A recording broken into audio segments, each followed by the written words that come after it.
สบายดีเนาะตะบือดาเคยแจ้งโอน FC เนาะติดตาม Facebook หั่นแหมบ่ว่าจะเป็น Facebook บ่ว่าจะเป็น TikTok เนาะถ้าว่าแฮ่ปิ้นละกุยหนึ่งที่ว่าอ่าอีแลในตาในการตะเวียกหั่นแหมนับแต่ดึกดำบรรพ์ซะนับแต่รุ่นจุฮยะบามเบียของแฮมตะเวียกแล้วแล้วเบิ่นเวลาฮัลโหลหั่นแหมดังนั้นตะบือดาสัมพันธ์กับเว้ยธุรกิจดีๆหั่นแหมอีแบ่งปันโอนญาติพี่น้องของแฮหั่นแหม สามารถเข้ามาร่วมสร้างได้ในธุรกิจ The Happiness เนาะคือแห่ปะโมดเราเอิ้นว่าตลาดถ้าว่า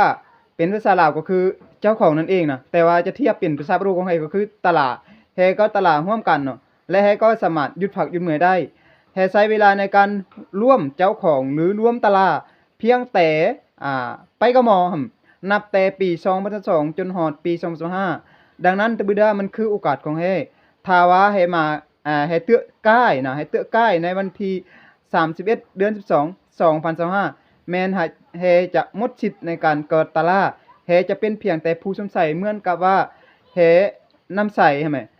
Facebook TikTok Lazada นะดังนั้นตะบือดามันคือโอกาสของแฮ่ถ้าว่าแฮ่มีโอกาสเนาะก็รีบเข้ามาร่วมสร้างไปด้วยกันและประเด็นมันคือโอกาสที่จะเปลี่ยนชีวิตของแฮ่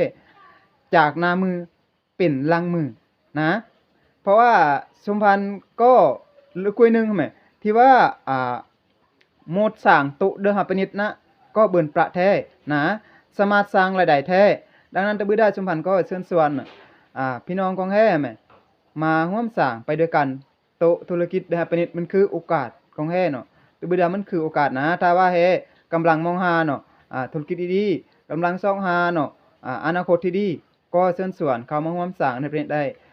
สมพันธ์ก็พร้อมสอนพร้อมซัปพอร์ตเนาะเต็มที่เลยเต็มที่เลยนะเพียงแต่ว่าแฮ่เขาเป็นละกวยหนึงที่ว่าพร้อมเรียนรู้หั่นแหมพร้อมเรียนรู้พร้อมที่ว่าจะปฏิบัติตามที่สมพันธ์สอนนั่นเองถ้าว่าแฮ่ก็ละกวยอย่างอีกแม่นสามารถโมเรียนนำสมพันธ์ได้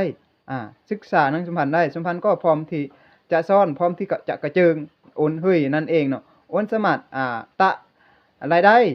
เกิดผลลัพธ์บ่ว่าจะเป็นหลักพันหลักหมื่นนะเทียบเป็นประเก็บของแฮ่ก็